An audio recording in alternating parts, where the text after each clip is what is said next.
The emergency council session on Galactic Station Prime had been called at 0300 hours, and Admiral Zephyria's mandibles clicked nervously as she reviewed the latest reports. The massive viewing screen displayed a rotating image of Kepler 442c, a world that had just been reclassified from potentially habitable to Class 15 Deathworld, the highest danger rating in galactic records. The automated probe data is disturbing, reported Science Director Vorth, his 6 arms gesturing at the holographic displays. Surface gravity 14 times standard. Atmospheric pressure that would crush most species instantly. Temperature fluctuations between -200 and +800 degrees. Radiation levels that would kill a Zentoran in minutes. And the wildlife. He paused, his normally steady voice wavering. The wildlife appears to hunt in coordinated packs with intelligence approaching sentience. Admiral Zephyria's exoskeleton rattled, a sign of extreme stress among her people. Yet our long-range scanners detected something that shouldn't exist. Structures. Technology. Possible civilization deep within the planet's core regions. The room fell silent. In the 3,000 years of galactic exploration, no sentient species had ever been found on a world rated higher than Class 8. The idea that intelligence could evolve on a Class 15 Deathworld defied every biological and evolutionary model they possessed. Captain Thorne of the Earth Coalition sat quietly in the corner, observing the mounting panic among the galactic representatives. His weathered face showed no emotion, but his mind was calculating rapidly. At 52, he had seen enough action to know when politicians were about to make desperate decisions. The Galactic Council has voted, announced Councillor Wraith, her crystalline form shimmering with official authority. We need reconnaissance data from Kepler 442c. The potential discovery of a Class 15 civilization could revolutionize our understanding of life itself. However, sending any of our people would be suicide. All eyes turned to Captain Thorne. He had expected this moment since the emergency session began. The humans have proven surprisingly durable in previous missions, Admiral Zephyria continued, though her tone suggested she considered it a death sentence. Their homeworld rates as Class 4 already far beyond what most species could tolerate. Perhaps they might survive long enough to gather basic intelligence. Captain Thorne stood slowly, his gray hair catching the artificial light. How long do we have to prepare? 72 hours, Councillor Wraith replied. The orbital window for approach closes after that, and won't reopen for 18 months. As the session ended and the various alien dignitaries filed out, Captain Thorne remained behind with Admiral Zephyria. Her compound eyes fixed on him with something that might have been sympathy. Captain, I want you to understand, no one expects your team to return from this mission. The data suggests that even your remarkable species cannot survive what awaits on that world. Admiral, with respect, you've been underestimating humans since we joined the galactic community. We tend to surprise people. Back on Earth, the hastily assembled scouting team gathered at the International Space Coalition headquarters. Captain Thorne had handpicked each member based on their unique skills and psychological profiles. They would need people who could adapt quickly and think creatively under impossible conditions. Dr. Sarah Chen, xenobiologist and survival specialist, had spent 5 years studying the deadliest ecosystems on Earth. Her research on extremophile organisms had already revolutionized galactic understanding of life in hostile environments. Sergeant Marcus Rodriguez, former Special Forces and current military engineer, could build functional equipment from salvaged materials. His improvisation skills had saved 3 previous reconnaissance missions when standard technology failed. Lieutenant Commander Yuki Tanaka, pilot and navigation expert, held records for flying in conditions that grounded every other species in the coalition. Her reflexes and spatial awareness bordered on supernatural. Dr. James Mackenzie, geologist and materials scientist, could analyze planetary compositions faster than most computer systems. His intuitive understanding of geological processes had located mineral deposits that orbital surveys missed completely. The briefing took place in a sterile conference room, but the tension was anything but clinical. Captain Thorne activated the holographic display, showing them the nightmare world they would soon call home. Kepler 442c makes Antarctica look like a tropical resort, he began without preamble. Gravity will make every movement feel like you're carrying 3 other people on your back. The atmosphere will try to poison you 6 different ways. The native life forms appear to be actively malevolent. Dr. Chen leaned forward, studying the biological data. These predator pack behaviors are fascinating. Look at this coordination pattern, they're using tactical formations that suggest abstract reasoning.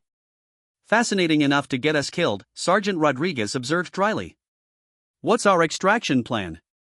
We establish a base camp near the landing zone, gather intelligence on the civilization signatures, and transmit everything back to the fleet.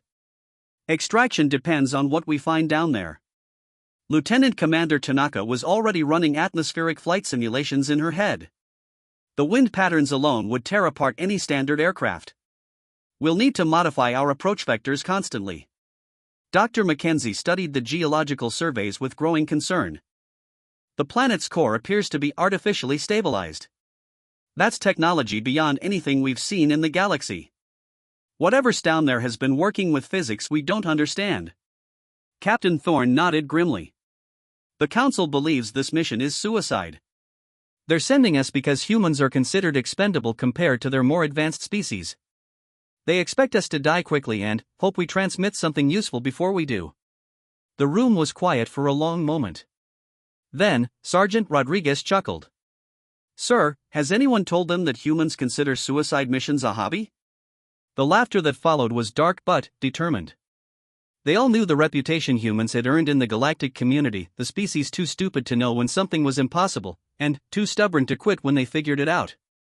The modified scout ship Tenacious launched exactly 71 hours later, pushing through the hyperspace jump with coordinates set for the most hostile world any human had ever attempted to explore. The ship itself had been retrofitted with every piece of survival technology the Coalition could provide, but everyone knew that technology would only take them so far. As they approached the Kepler system, the ship's sensors began registering readings that made the entire crew question their understanding of physics.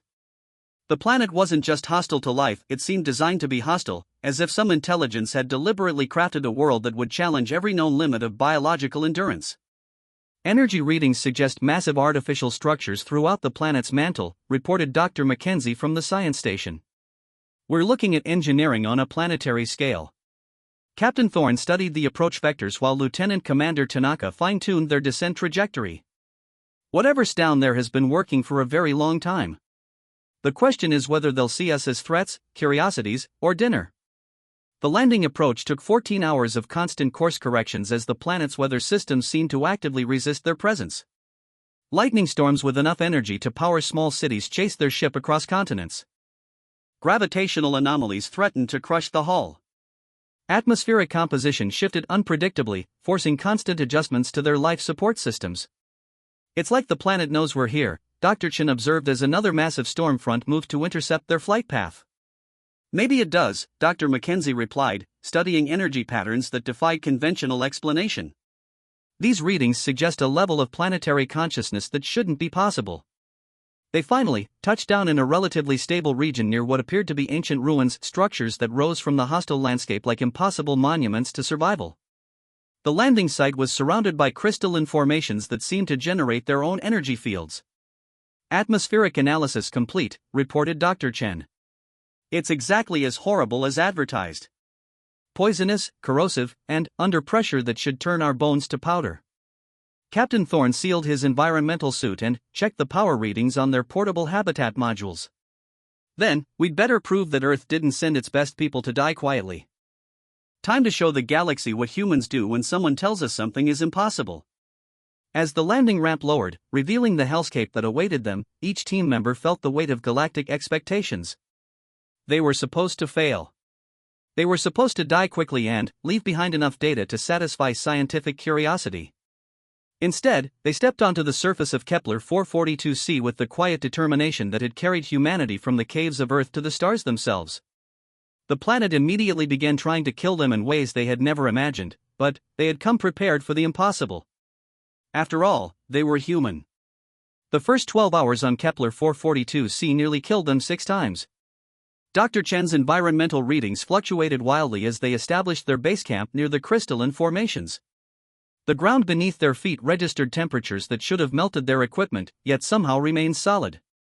The air shimmered with energy discharges that played havoc with their electronic systems. The atmosphere is actively trying to corrode our suits, she reported, watching her readings with fascination rather than fear. But it's not random corrosion. There's a pattern to it, almost like the planet is testing our defenses. Sergeant Rodriguez was already adapting their shelter modules, using materials from the ship's cargo bay to reinforce weak points that the hostile environment had identified within minutes of landing. His hands worked with practiced efficiency despite the cumbersome environmental suits. Standard galactic equipment would have failed completely by now, he observed, welding a support beam into place. Good thing we brought human engineering. Lieutenant Commander Tanaka maintained constant communication with the orbital relay satellites they had deployed during descent. The planet's electromagnetic interference was unlike anything in galactic databases, but she was finding ways to punch signals through the chaos. "I'm picking up structured transmissions from somewhere deep underground," she reported. "It's not random geological noise. Something down there is communicating." Dr. Mackenzie had set up his geological analysis station near the edge of the crystal formations, and his readings were rewriting everything the galactic community thought they knew about planetary engineering. "These crystals aren't natural formations," he announced. "They're artificial constructs designed to channel and focus planetary energy. The engineering precision is beyond anything we've encountered. Each crystal is positioned to create a perfect harmonic resonance with the planet's core." Captain Thorne studied the tactical situation while his team worked. They had landed in what appeared to be a safe zone, but his military instincts told him they were being watched. The local wildlife hadn't approached yet, but movement sensors detected large masses circling their position at the edge of detection range. The first attack came at sunset. The creatures that emerged from the hostile landscape moved with coordinated precision that confirmed Dr. Chen's earlier analysis. They resembled a nightmarish fusion of Earth's most dangerous predators, but their tactics spoke of intelligence that bordered on strategic thinking. 12 contacts approaching from multiple vectors, Lieutenant Commander Tanaka reported from her position at the sensor station. "They're using the crystal formations to mask their approach." Sergeant Rodriguez grabbed his modified rifle and moved to the perimeter. "Pattern suggests pack hunting behavior, but the formation is too sophisticated. These things are thinking." The creatures attacked with a complexity that shocked the human team. Instead of charging directly, they used coordinated feints and diversions. Some creatures created noisy distractions while others attempted to disable their power systems. When the humans responded to one threat, another group would attack from an unexpected angle. "They're learning our response patterns," Dr. Chen observed while tracking their movements. "Each attack incorporates lessons from the previous attempt." Captain Thorne found himself grinning despite the mortal danger. "Then, we'll have to keep surprising them." The battle lasted 3 hours. The creatures adapted quickly to human tactics, but humans adapted faster. Sergeant Rodriguez began using the planet's own hostile environment as a weapon, channeling atmospheric discharges through modified equipment to create electrical barriers. Dr. Mackenzie discovered that certain crystal formations could be activated to create sonic disruptions that confused the creatures' coordination. When the attack finally ended, the surviving creatures withdrew in perfect order, not fleeing in panic, but conducting an organized tactical retreat. "They'll be back," Captain Thorne stated. "But next time they'll know more about us." "And we'll know more about them," Dr. Chen replied. She had been collecting biological samples throughout the battle. Their cellular structure suggests adaptation to conditions that should be lethal to any known life form. They've evolved specifically for this environment. The second day brought new challenges. The planet's weather patterns shifted dramatically, creating localized storms with enough energy to power small cities. The team had to constantly relocate their equipment to avoid being destroyed by atmospheric phenomena that defied meteorological understanding. Dr. Mackenzie made a breakthrough while analyzing soil samples from different regions around their landing site. "The mineral composition changes in regular patterns," he announced. "It's like the planet has been terraformed, but not to support standard galactic life forms. Someone modified this world to create maximum hostility while maintaining geological stability." "Why would anyone do that?" Lieutenant Commander Tanaka asked while reinforcing their communication array against another electromagnetic storm. "Maybe they didn't have a choice," Captain Thorne suggested. "Maybe they were forced to adapt to conditions they couldn't change." Dr. Chen's biological surveys supported that theory. The genetic markers in local life forms show signs of artificial acceleration in evolutionary development. These species didn't evolve naturally over millions of years. Someone guided their adaptation to survive on this world. On the third day, they made contact with the intelligence deep within the planet. The transmission came through Dr. Mackenzie's geological equipment while he was mapping underground energy patterns. The signal bypassed their communication systems entirely, speaking directly through the planetary substrate itself. Who walks upon the surface without dying? The voice spoke in mathematical harmonics that their translation systems could barely interpret. What species brings tools of creation rather than destruction? Lieutenant Commander Tanaka immediately began establishing a communication protocol while Captain Thorne considered the implications of first contact with a Class 15 civilization. "We are humans," he transmitted back through the geological communication system. "We come to learn, not to conquer." The response came with a sensation that felt like planetary-scale laughter. Humans. The species the galaxy considers primitive. Yet you survive where our own people struggle to endure. How curious. Dr. Chen was running constant scans during the exchange. "I'm detecting massive structural changes in the planetary core. Whatever we're talking to, it's physically integrated with the entire world. We were once like you," the entity continued. "We traveled between stars, built cities on worlds throughout the galaxy. Then, the plague came, a genetic weapon that turned our own biology against us. We had ours to choose, die as we were, or adapt to become something that could survive anywhere." The story that emerged over the following hours challenged every assumption the galactic community held about survival and adaptation. The inhabitants of Kepler 442c had been forced to merge with their planet itself, becoming a collective intelligence that controlled geological and atmospheric processes. They had transformed their world into a Class 15 Deathworld not by choice, but as the only way to survive complete biological destruction. "We became the planet because the planet was the only thing that could protect us," the entity explained. "But, in doing so, we became prisoners of our own survival. We cannot leave. We cannot die. We can only endure." Sergeant Rodriguez understood immediately. "You're not hostile because you want to be. You're hostile because you have to be." The conditions necessary for our survival are lethal to all other known life forms. We have been alone for 7,000 years, waiting for someone strong enough to visit us and survive the experience. Dr. Mackenzie was analyzing energy patterns throughout their conversation. "The planetary modifications aren't random. You've been preparing for contact. These crystal formations, the energy patterns, you've been building communication systems for millennia. We hoped someone would eventually develop the strength to visit us. Most galactic species consider your world a Class 4 death world, barely habitable. To us, your Earth represents impossible luxury. You live in paradise and call it dangerous." Captain Thorne began to understand the true scope of what they had discovered. "You've been waiting for humans specifically, haven't you? You studied our world and realized we were the only species that might survive here. We have watched your species with great interest. You thrive in conditions that terrify others. You adapt instead of surrendering. You find ways to survive where others find only death. In many ways, you are what we used to be." The conversation continued through the night as the human team learned about technologies and scientific principles that the galactic community had never imagined. The planetary consciousness shared knowledge about adaptive biology, environmental engineering, and survival techniques that could revolutionize human understanding of hostile worlds.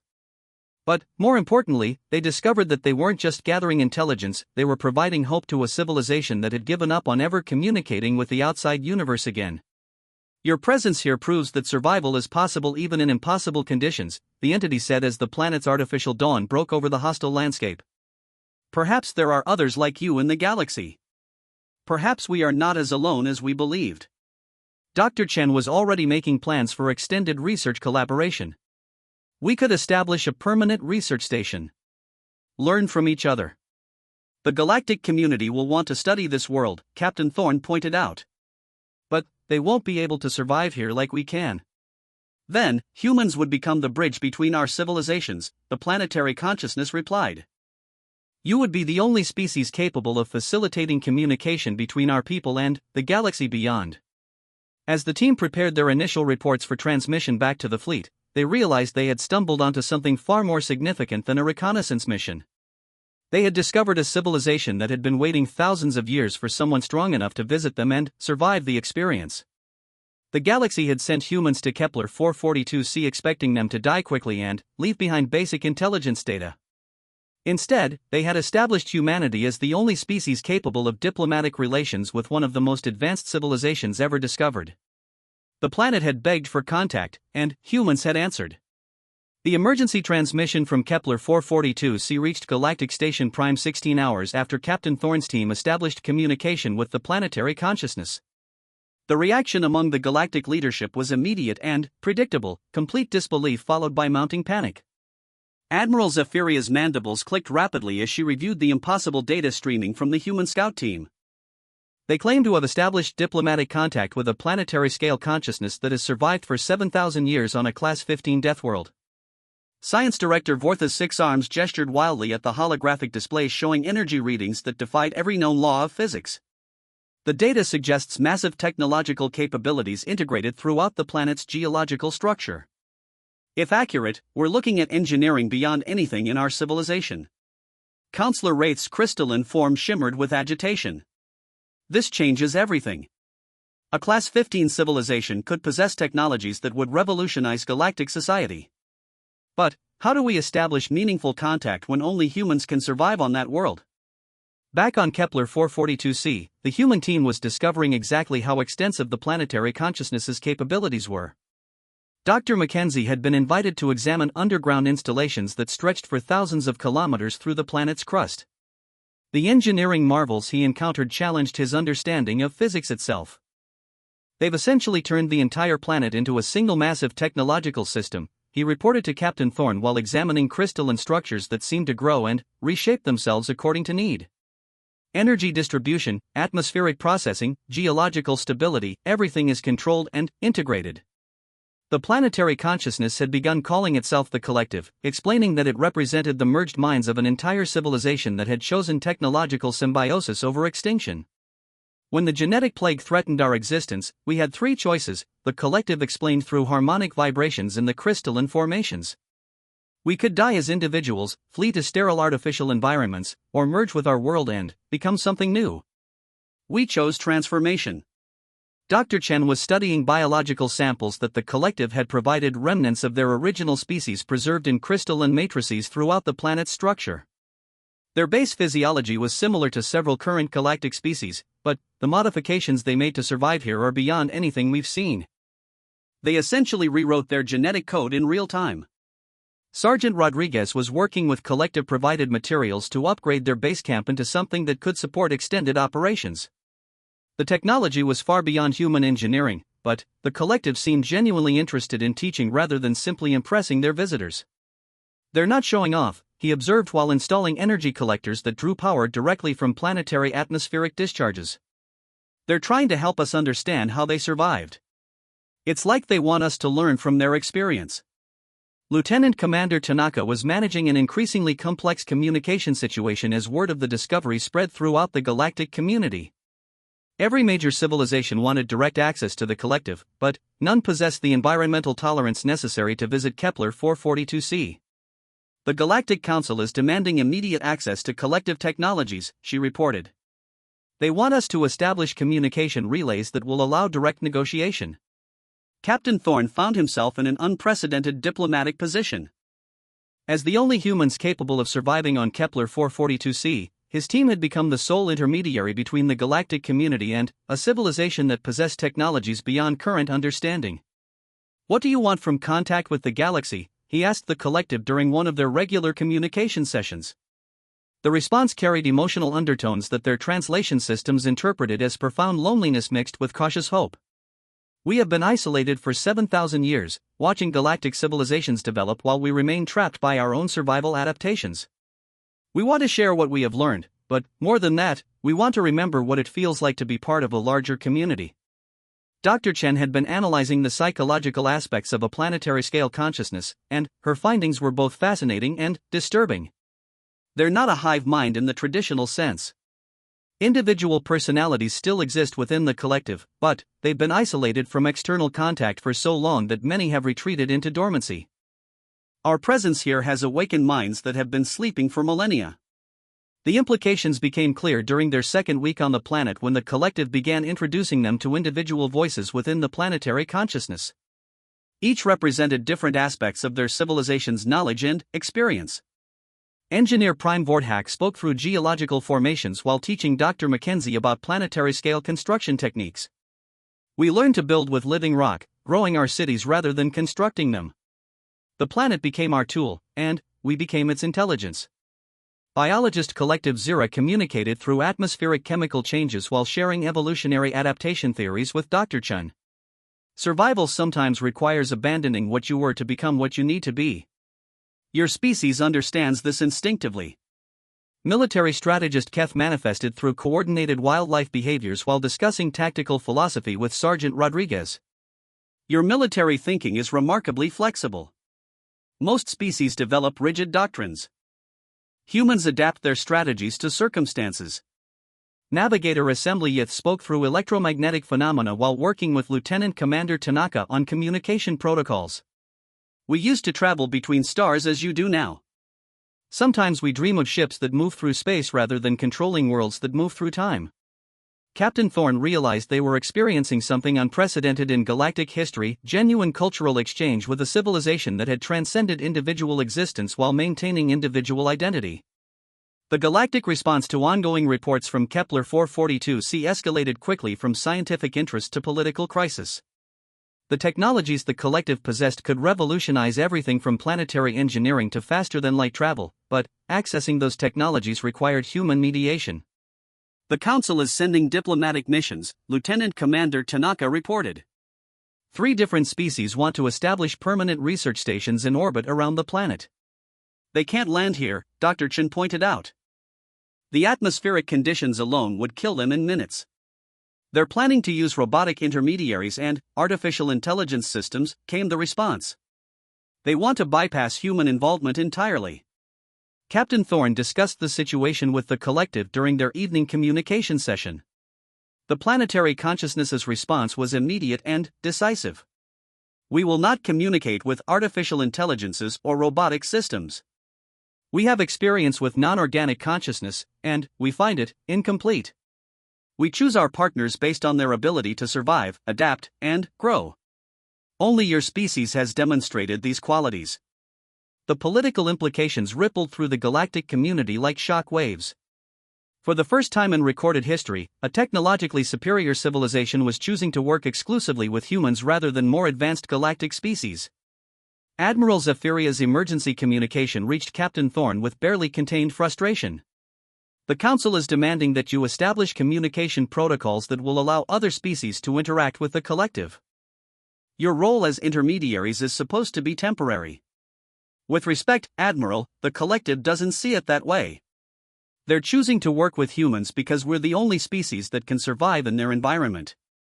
That's not going to change because the Council finds it politically inconvenient. Dr. Mackenzie had been studying collective technologies for 2 weeks, and his reports were reshaping human understanding of engineering possibilities. They're offering to share terraforming techniques that could make Class 8 and Class 9 worlds habitable for human colonization. We're talking about expanding human living space by orders of magnitude. In exchange for what? Captain Thorne asked. Continued contact. They want human researchers to establish permanent presence here. They want to remember what it's like to have visitors who can survive their world and appreciate their achievements. Sergeant Rodriguez had been working closely with collective engineering systems, and his insights were equally revolutionary. Their construction techniques don't just build things, they grow them. Buildings that repair themselves, tools that adapt to new purposes, vehicles that evolve to meet changing requirements. It's like having technology that thinks. Dr. Chen's biological research was uncovering adaptation techniques that could enhance human survival in hostile environments without requiring the total transformation the collective had undergone. They're teaching us how to modify human physiology for improved environmental tolerance while maintaining our basic biological nature. The offers the collective was making to humanity were staggering in scope: technologies that would advance human civilization by centuries, knowledge that would allow colonization of worlds previously considered impossible, biological enhancement techniques that would make humans even more adaptable to hostile environments. All they wanted in return was friendship and continued contact with people who could appreciate what they had accomplished and what they had sacrificed to survive. The galaxy sent you here to die and gather basic intelligence, the collective observed during one of their discussions. Instead, you have become our bridge to a universe we thought had forgotten us. Through you, we can remember what it feels like to be part of something larger than survival itself. Captain Thorne looked around at his team, 4 humans who had volunteered for a suicide mission and found themselves at the center of the most significant diplomatic development in galactic history. The Council isn't going to like this, Lieutenant Commander Tanaka observed. The Council sent us here expecting us to fail, Captain Thorne replied. They can adjust their expectations based on what we've accomplished instead. As their third week on Kepler 442c began, the human team realized they weren't just conducting reconnaissance anymore. They were establishing the foundation for a partnership that would change humanity's position in the galactic community forever. The planet had begged for contact, and humans had answered. Now the galaxy would have to accept that sometimes the species they considered most expendable turned out to be the most essential. The galactic crisis reached its peak 3 weeks after first contact when the collective made an announcement that sent shockwaves through every major civilization in the galaxy. We offer our technologies and knowledge exclusively to humanity, the message transmitted through every communication relay in the sector. Other species may observe and learn, but direct technological transfer will occur only with humans who can survive in our environment and demonstrate understanding of survival adaptation. The political explosion was immediate and unprecedented. Admiral Zephyria's emergency transmission to Captain Thorne barely contained her panic. The Council is in complete chaos. 3 civilizations are threatening to withdraw from the galactic community if they don't get direct access to collective technologies. The Zentauran Empire is claiming that human mediation represents an unacceptable monopoly on strategic resources. Dr. Mackenzie looked up from the collective engineering project he was studying, a massive atmospheric processor that could transform the composition of entire worlds in a matter of decades. Tell the Admiral that the collective isn't interested in galactic politics. They're interested in species that can survive impossible conditions and still find ways to help each other. The truth was that the collective had been studying galactic species for millennia, watching their development while trapped in isolation on Kepler 442c. Their conclusions about galactic civilization were both insightful and damning. Most species achieve space travel by avoiding challenges rather than overcoming them, Engineer Prime Vorthak explained to Dr. Mackenzie while demonstrating construction techniques that could build cities inside active volcanoes. They develop technologies that protect them from hostile environments rather than adapting to survive in those environments. When faced with truly dangerous worlds, they classify them as uninhabitable and move elsewhere. Biologist Collective Zira shared similar observations with Dr. Chen while teaching her about genetic adaptation techniques. Your species is unique in the galaxy because you evolve culturally and technologically in response to environmental pressure rather than in spite of it. Most civilizations develop comfort technologies. Humans develop survival technologies. The philosophical differences went deeper than simple adaptation strategies. The collective had observed that most galactic species viewed hostile environments as problems to be solved through superior technology, while humans viewed them as challenges to be overcome through superior adaptation. When we merged with our planet to survive, we chose transformation over extinction, the collective explained. Most galactic species would have chosen comfortable extinction over difficult survival. Humans choose difficult survival over everything else. Captain Thorne was beginning to understand why the collective felt such affinity for humanity. Both species had faced impossible circumstances and chosen to adapt rather than surrender. The difference was that humans had maintained their individual nature while developing adaptive capabilities. Sergeant Rodriguez was learning collective construction techniques that incorporated living geological processes into technological systems. They don't fight the environment, he reported. They cooperate with it. Their technology works with planetary forces instead of opposing them. The demonstration projects the collective was sharing with the human team represented engineering approaches that no other galactic species had ever considered. Instead of building structures that resisted environmental forces, they built systems that channeled and utilized those forces. Lieutenant Commander Tanaka was coordinating increasingly complex diplomatic communications as more galactic species demanded access to collective technologies. The Andromedans are offering military alliance. The Centauri Federation is proposing economic partnership. The Crystal Consortium is threatening trade sanctions if humans don't share technological data immediately. What does the collective think about all this political pressure? Captain Thorne asked during their evening communication session. The response carried overtones of amusement mixed with disdain. We have watched galactic politics for 7,000 years. Species that cannot survive on worlds rated higher than Class 6 demanding access to technologies developed on a Class 15 world. They want our knowledge without understanding the experience that created it. Dr. Chen had been analyzing the psychological aspects of collective decision-making, and her insights were revealing fundamental differences in how various species approached survival challenges. They've identified humans as kindred spirits because we're the only species that actively seeks out dangerous environments and finds ways to thrive in them, she explained. Most galactic species avoid danger. Humans embrace it as an opportunity for growth. The proof of this philosophical compatibility became evident when the collective began sharing their most advanced technologies with the human team. Instead of simple data transfers, they provided experiential learning opportunities that required participants to survive increasingly challenging environmental conditions while mastering new techniques. Dr. Mackenzie found himself working inside active lava flows while learning geological engineering principles that could reshape planetary surfaces. They're not just teaching me about their technology, he reported. They're teaching me to think like someone who lives inside a planet. Sergeant Rodriguez was constructing equipment that incorporated living crystal matrices capable of self-repair and adaptive modification. The tools change themselves to meet whatever challenge you're facing. It's like having technology that's alive and intelligent.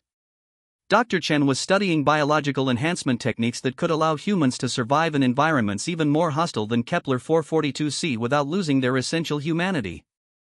They're showing us how to become more than we are while remaining who we are. The galactic community's response to human collective cooperation escalated from political pressure to outright hostility. Several species began developing plans to force access to collective technologies through military intervention or economic coercion. The Zentoran Empire is mobilizing a battle fleet, Lieutenant Commander Tanaka reported with concern. They're claiming that human monopolization of Class 15 technologies represents a threat to galactic security. Captain Thorne discussed the situation with military strategist Keth, whose response was immediate and decisive. Let them come. We have defended this world against threats they cannot imagine. Species that cannot survive our environment cannot threaten our security. But the collective had a deeper understanding of galactic politics than their isolation suggested. They had been watching and learning for millennia, and they knew exactly how to respond to aggressive galactic powers. We offer a demonstration of our defensive capabilities, the collective announced through all galactic communication networks. Any military force that approaches our world with hostile intent will discover why we chose to merge with our planet rather than flee from it. The demonstration came when a Zentoran scout fleet entered the Kepler system despite explicit warnings from both the collective and Earth coalition forces. The ships were not destroyed, they were simply redirected. The collective used gravitational manipulation technology to catch the entire Zentoran fleet in a carefully controlled spatial distortion that transported them instantly back to the edge of Zentoran space, completely unharmed but thoroughly humiliated. We do not destroy those who threaten us, the collective explained afterward. We simply relocate them to places where they cannot cause problems. Destruction is wasteful. Redirection is elegant. The message to the galactic community was clear: the collective possessed defensive technologies that made military intervention impossible, and they would use those technologies to protect their chosen partners. Admiral Zephyria's follow-up communication to Captain Thorne carried a tone of resigned acceptance. The Council has officially recognized human authority over all negotiations with the collective. Several species are demanding explanations for how humans became the exclusive diplomatic representatives of the galaxy's most advanced civilization. Tell them we volunteered for a suicide mission and survived, Captain Thorne replied. Then, we made friends with the locals. The friendship between humans and the collective was deepening beyond simple technological exchange. Individual voices within the planetary consciousness had begun forming personal relationships with members of the human team, sharing not just knowledge but experiences and perspectives developed over thousands of years of unique existence.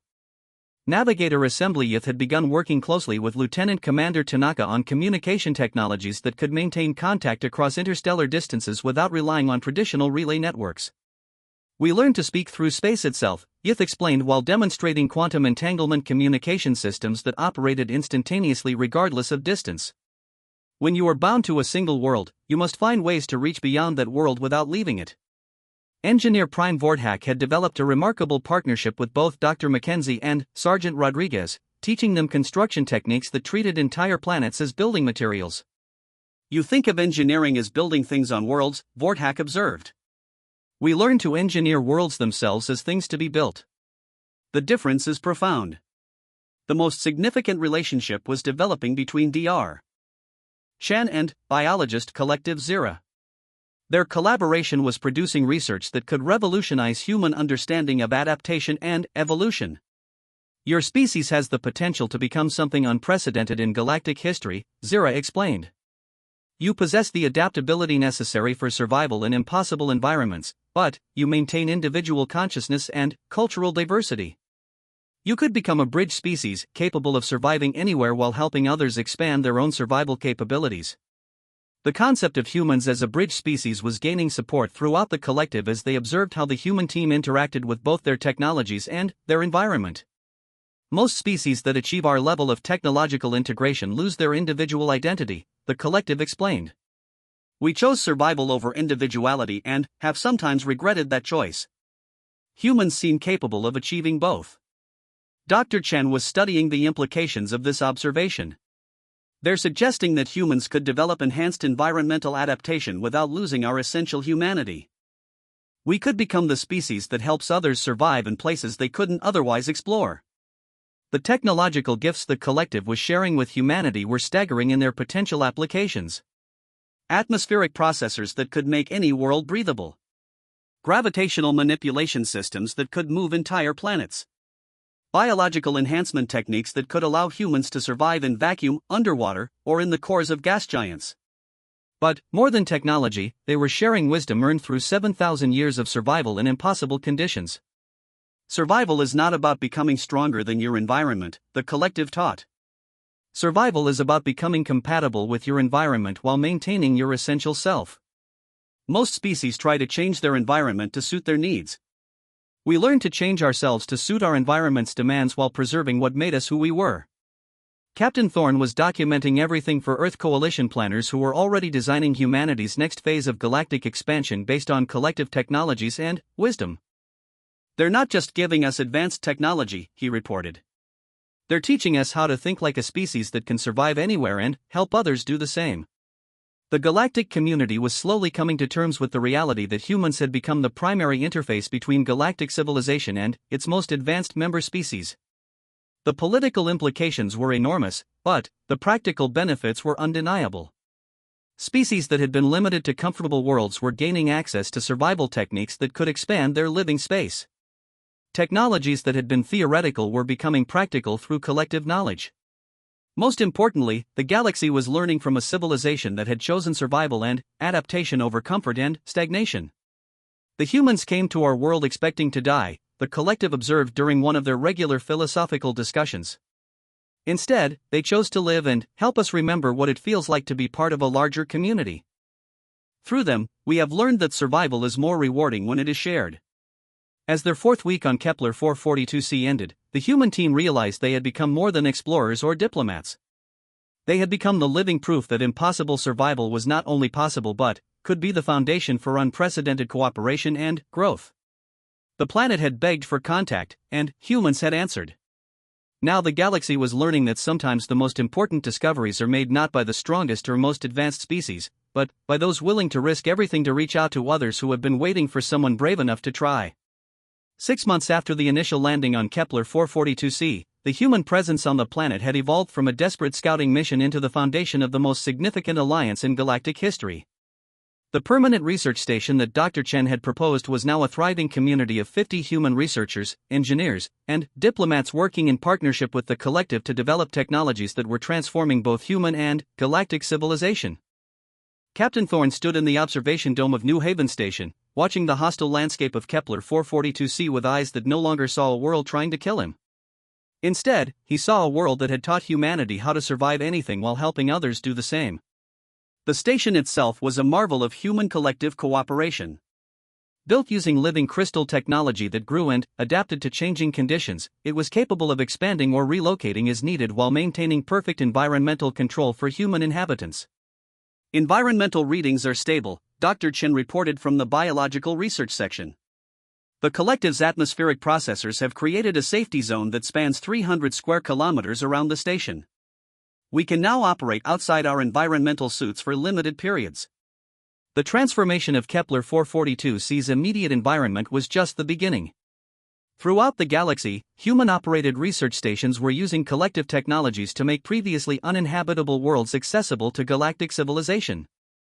Sergeant Rodriguez had become the galaxy's leading expert on adaptive construction techniques, teaching engineers from dozens of species how to build with living materials that could survive and thrive in hostile environments. The Andromedans just completed their first self-repairing habitat on a Class 9 world, he reported with satisfaction. 6 months ago, they couldn't survive anywhere more dangerous than their own homeworld. Lieutenant Commander Tanaka was managing a communication network that connected human research stations throughout the galaxy with real-time quantum entanglement links. The technology made possible by collective knowledge was revolutionizing galactic communication and trade. We're receiving research data from 17 different worlds simultaneously, she announced. Human teams are successfully operating on Class 6 through Class 12 environments using collective adaptation techniques. Dr. Mackenzie had spent the last month working with collective engineers to design the galaxy's first mobile planet, a world-sized spacecraft that could travel between star systems while maintaining full planetary ecosystems. The engineering principles are sound, he reported excitedly. We could literally take entire civilizations with us when we explore new regions of the galaxy. No more leaving anyone behind because they can't adapt to new environments. But, the most significant developments were happening in the realm of interspecies cooperation. The collective's wisdom about survival and adaptation was teaching galactic species how to work together in ways they had never imagined possible. Survival is easier when it is shared, had become the unofficial motto of the Human Collective Alliance, and the philosophy was spreading throughout galactic civilization like a positive contagion. The political transformation was equally dramatic. The Galactic Council had been restructured to include human representatives as official intermediaries for all Class 10 and higher world exploration. For the first time in galactic history, a species was being recognized not for their technological advancement or military power, but for their ability to survive and help others survive. Admiral Zephyria had become one of humanity's strongest advocates, her initial skepticism replaced by genuine admiration for what humans had accomplished. The humans have achieved something unprecedented, she announced during a council session that Captain Thorne attended via quantum communication link. They have transformed a Class 15 Deathworld into humanity's greatest diplomatic and technological asset while simultaneously expanding the living space available to every species in the galaxy. The collective's response to their new role in galactic civilization was a complex mixture of gratitude, excitement, and philosophical satisfaction. For 7,000 years, we survived in isolation, preserving our knowledge and capabilities while waiting for someone to visit us, the collective explained during one of their regular philosophical discussions with the human team. We expected to share our technologies with whoever finally developed the strength to reach us. We did not expect to discover friends who would help us remember what it feels like to be part of something larger than survival. Individual voices within the collective had begun expressing interest in experiencing existence outside of their planetary form. Using human-developed interface technologies, some collective members were able to temporarily experience individual consciousness through specially designed android bodies that could survive on less hostile worlds. Engineer Prime Vorthak had visited Earth's lunar research stations, experiencing individual existence for the first time in millennia. To move through space rather than controlling space, he reported afterward.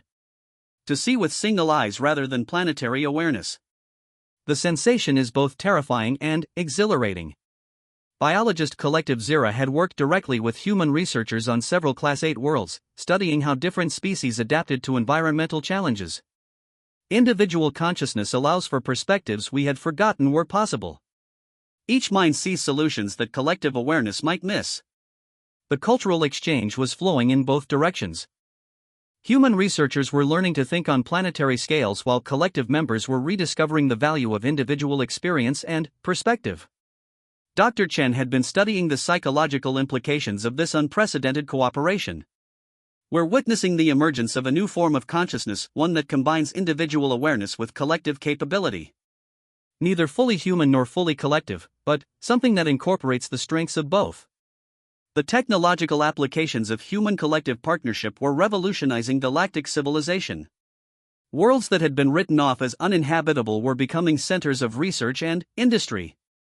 Species that had been confined to narrow environmental ranges were expanding their presence throughout the galaxy. The Crystalline Consortium just established their first colony on a high-radiation world, Lieutenant Commander Tanaka reported. Using collective shielding technology and human adaptation techniques, they're mining materials that were previously impossible to obtain. The economic implications were staggering. Resources that had been inaccessible were now available. Worlds that had been worthless were becoming valuable. Trade routes that had been impossible were opening throughout previously unexplored regions of the galaxy. But Captain Thorne knew that the most important transformation was philosophical rather than technological. "We came here expecting to die for the sake of gathering intelligence," he reflected during a quiet moment with his original team. "Instead, we discovered that the galaxy's greatest resource isn't technology or knowledge, it's the willingness to help each other survive and thrive in impossible conditions." Sergeant Rodriguez nodded thoughtfully. The collective could have hoarded their technologies, used them to dominate the galaxy. Instead, they're sharing everything because they believe survival is more meaningful when it's shared. Dr. Mackenzie was analyzing long-term projections for galactic expansion using collective technologies and human adaptability. "We're looking at a future where environmental challenges become opportunities for growth rather than barriers to expansion. Every hostile world becomes a chance to develop new capabilities." The transformation was already visible in galactic politics. Instead of competing for comfortable worlds, species were cooperating to develop harsh environments. Instead of avoiding dangerous regions of space, exploration teams were seeking out the most challenging environments as opportunities for advancement. "The galaxy is learning to think like humans," Dr. Chen observed. "Instead of avoiding challenges, we're teaching everyone to embrace them as opportunities for growth." As their first year on Kepler 442c approached, the human team realized they had witnessed and facilitated a fundamental transformation in galactic civilization.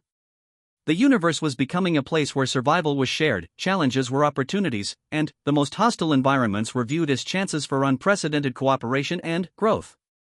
The collective had become humanity's greatest ally, but, more than that, they had become the galaxy's teachers in the art of survival with dignity and purpose. "You came to our world as scouts," the collective observed during their anniversary celebration. "You remained as friends. Through your presence, we have remembered that survival is not just about enduring, it is about growing, sharing, and helping others discover their own strength." Captain Thorne looked out at the transformed landscape of Kepler 442c, where human researchers worked alongside collective manifestations to develop technologies that would allow every galactic species to expand their horizons beyond anything they had previously imagined possible. The planet had begged for contact, and humans had answered.